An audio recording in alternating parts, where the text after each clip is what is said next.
Sluggishness described as slacker. They consistently yield half efforts or cling to someone else's. Laziness is the life of loafing. It is a lack of effort and a disengagement in developing the skills that Adonai had given. Yeshua literally said, go, speak the gospel to love God and others. So there is a message which says go. There is a doing. There is a labor.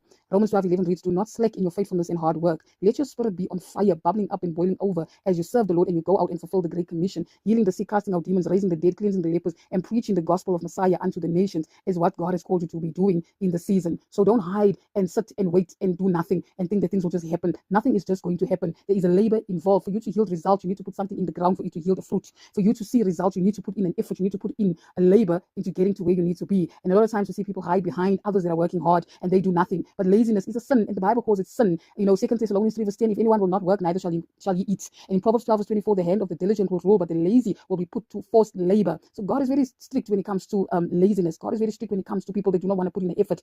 He says the hand of the diligent will rule. But if you're not going to put your labor in, you won't yield any fruit. Your laziness will bring on a deep sleep, and it will and the shiftless go to hungry. Proverbs 19:15, whatever you do, work at it with all of your heart as working for the Lord, not for human masters. Colossians 3:23. So the Lord wants us to put in an effort. The Lord wants us to bring in our labor. So what we sow, we shall reap it. If you sow in laziness, you will just reap destruction there. You'll just reap nothing. If you're not going to balance your life, and do what God has called you to do and move with the order of God, His law, His order, and His instruction. Remember, Yeshua came to earth. He modeled out how we ought to live our lives. He modeled out a balanced life. Time with the Father was priority for Him. He worked performing the miracles and the teachings, fostering a relationship that we must have with friends and family, and taking time to rest, and also taking time to be in warfare, helping and assisting others, being of service, of sacrifice, and of worship unto the Lord. But laziness is not the order of the day. You need to do something about your laziness. If you are not doing anything and you're just sitting there and you're just lazing it up, just rise up, because the Lord has given you talents that you need to be working with, and the Lord has already equipped you for you to be able to do the work. So you need to be consistently doing what God has called you to do. But laziness is a life of loafing. It is that lack of efforts and that disengagement in developing the skills that God has given to you. Yeshua literally said we must go out there, do what you need to do. There's a labor, there's an action, but laziness is sin.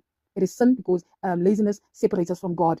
Work is built into His character, and we are created in His image, as created to work. And when we sit and idle, we shrink from the presence of the Lord. Never His desire or His intent for us to be lazy. He wants us to do more, because He has given us the power to be able to trample on serpents and scorpions and over all the powers of darkness. There is an action even to trample on those scorpions. There is an action. God went to work in creating the world and everything that is within it, including me and you. So He has tasked us, He tasked the first man, even there, the men and the women, to take care of everything here. So Yeshua also commanded us to love God above all else and love our neighbor. We are then meant to do things on the earth, for the glory of God. The book of Proverbs commonly addresses the issues like laziness in a cause of effect format. For instance, it instructs that those who don't go to work don't get to get paid. And as a result, they don't have money, and thus they don't eat. And so that concept there is easily relatable to the modern life. Yeshua communicated His thoughts of laziness through the parable of the bag of gold in Matthew 25:14-29. And I encourage you to read the Word of God and see exactly what happened there, how the Lord dealt with it in that situation of Matthew 25:14-29. And I will encourage you to